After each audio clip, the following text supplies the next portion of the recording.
We are here with NFL Network's Daniel Jeremiah, who also used to be a Ravens scout, so you know this team well. So take me into the meetings that are taking place right now at the Combine with Ozzie and Joe and Eric, and what's going on behind the scenes.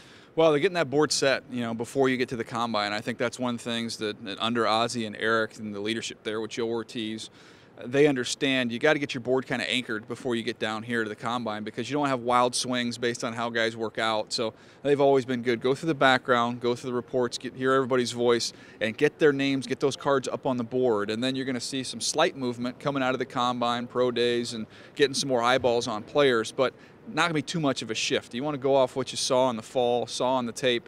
The Ravens have really, for years, have done that as good or better than everybody. So before I get your take on this year's draft class, I want to ask you about the big news this offseason that Eric DeCosta is going to take over for Ozzie Newsome next year. So what is your thought about Eric and how things could change a little bit when he's the man in charge?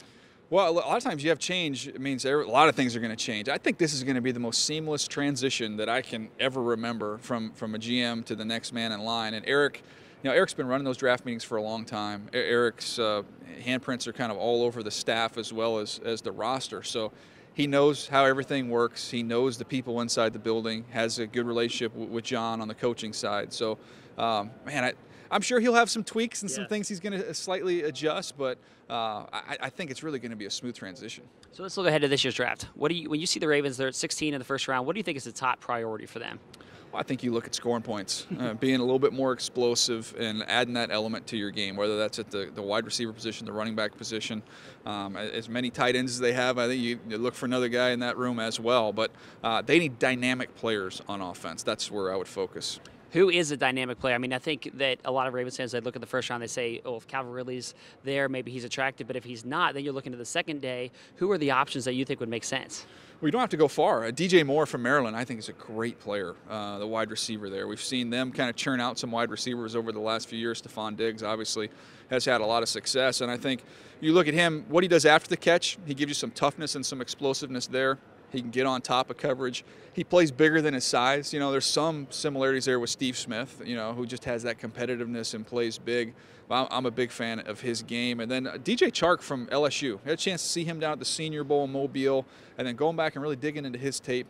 He's intriguing to me. Somebody that's just in and out of breaks, so explosive. He can return kicks, so he gives you some added value there as well.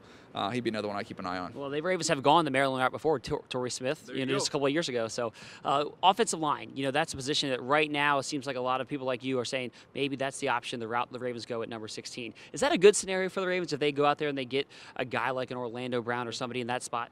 Yeah, and Orlando Brown would just be fun. Chip off the old yeah, block. Just seeing Zeus there and having been around that team when he was there. I think now you're set. You've got your two tackles. You're set right there going forward for the next decade. You don't have to worry about it. Check that one off the list and let those guys kind of grow and develop together. But that would be very tempting if you had that option. Now, Orlando Brown he's not totally clean. You're going to watch him and you say, I don't know how great he bends or just how athletic he is.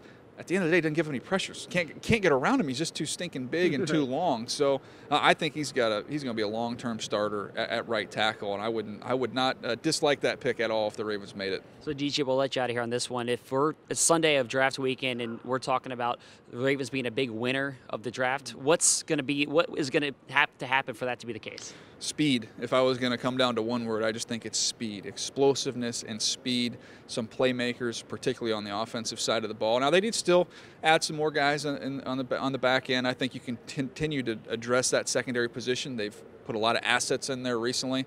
I don't think you'd have enough corners. I don't think you'd have enough pass rushers. So if they wanted to kind of sprinkle some pass rushers and corners in there, that's great. But if it's going to be successful, they've got to get some explosive guys on the offensive side. All right. Appreciate the time. Thank you very much. Thank you.